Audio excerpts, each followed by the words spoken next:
நாளாகமத்தின் 2ஆம் புஸ்தகம் 17ஆம் அதிகாரம். அவன் ஸ்தானத்திலே அவன் குமாரனாகிய யோசபாத் ராஜாவாகி இஸ்ரவேலுக்கு விரோதமாய் பலப்பட்டான். அவன் யூதாவின் அரணான பட்டணங்களில் எல்லாம் இராணுவத்தையும் யூதா தேசத்திலும் தன் தகப்பனாகிய ஆசா பிடித்த எப்பிராயிமின் பட்டணங்களிலும் தானியங்களையும் வைத்தான். கர்த்தர் யோசபாத்தோடு இருந்தார். அவன் பாகால்களை தேடாமல் தன் தகப்பனாகிய தாவீது முன் நாட்களில் நடந்த வழிகளில் நடந்து தன் தகப்பனுடைய தேவனை தேடி இஸ்ரவேலுடைய செய்கையின்படி நடவாமல் அவருடைய கற்பனைகளின்படி நடந்து கொண்டான். ஆகையால் கர்த்தர் அவன் கையில் ராஜ்யபாரத்தை திடப்படுத்தினார். யூதா கோத்திரத்தார் எல்லாரும் யோசபாத்துக்கு காணிக்கைகளை கொண்டு வந்தார்கள். அவனுக்கு ஐஸ்வர்யமும் கனமும் மிகுதியாய் இருந்தது. கர்த்தருடைய வழிகளில் அவன் இருதயம் உற்சாகம் கொண்டது.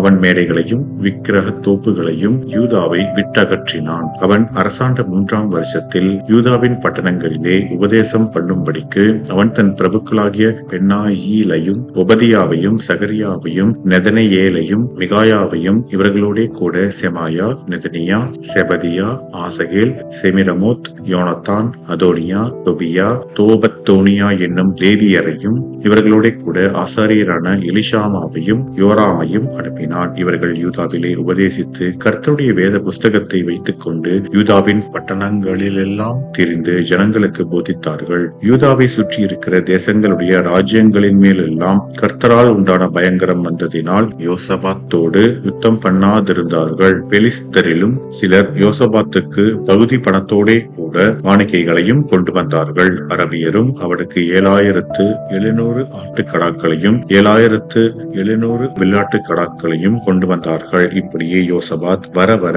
மிகவும் பெரியவனாகி யூதாவிலே கோட்டைகளையும் ரஸ்துக்களை வைக்கும் பட்டணங்களையும் கட்டினான். யூதாவின் பட்டணங்களில் அவன் பெரிய வேலைகளை நடத்தினான். எருசலேமிலே பராக்கிரமசாலிகளான சேவகர் அவனுக்கு இருந்தார்கள். தங்கள் பிதாக்களுடைய வம்சங்களின்படி அவர்களுடைய இலக்கமாவது யூதாவிலே 1000க்கு அதிபதிகளில் அத்னா தலைமையானவன். அவனிடத்திலே பராக்கிரமசாலிகள் 3 லட்சம் பேர் இருந்தார்கள். அவனுக்கு உதவியாக யோகனான் என்னும் சேனாபதி இருந்தான். அவனிடத்திலே 2,80,000 பேர் இருந்தார்கள். அவனுக்கு உதவியாக கர்த்தருக்கு தன்னை உற்சாகமை ஒப்புக் கொடுத்த சிக்ரியின் குமாரனாகிய அமசியா இருந்தான். அவனிடத்திலே பராக்கிரமசாலிகள் 2 லட்சம் பேர் இருந்தார்கள். பென்யமீனிலே எலியாதா என்னும் பராக்கிரமசாலி இருந்தான். அவனிடத்திலே வில்லும் கேடகமும் பிடிக்கிறவர்கள் 2 லட்சம் பேர் இருந்தார்கள். அவனுக்கு உதவியாக யோசபாத் இருந்தான். அவனிடத்திலே சேவகத்திற்கு ஆயுதபாணிகள் 1,80,000 பேர் இருந்தார்கள். ராஜா யூதா